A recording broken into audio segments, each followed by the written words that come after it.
Hello and welcome back to the DaveTech YouTube channel. In this quick tutorial, I'll show you how to check your paid services with the Onn TV. Before we continue, a quick reminder.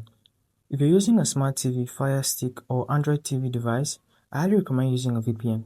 A VPN helps protect your privacy, secure your connection, and keep your personal data safe while browsing or streaming. I personally recommend NordVPN. It's fast, reliable, and works smoothly with TV devices. I've put a special link in the description. If you want to check it out, do so right now.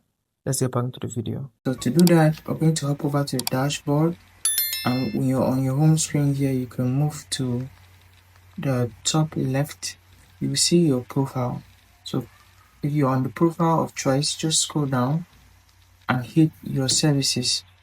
So click on it, and then you're going to find this page. So your choices, all of your subscriptions will appear here.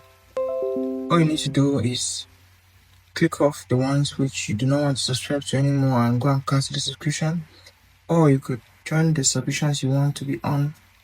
Like here you see Prime Video, so a subscription account is required to use that particular application and to use that service. So that's a service which is requiring a subscription. Ensure you check what services are consuming subscriptions and manage them accordingly. So that's it for this tutorial. If you found it insightful, hit the like button, subscribe to the channel, and I'll see you in the next video.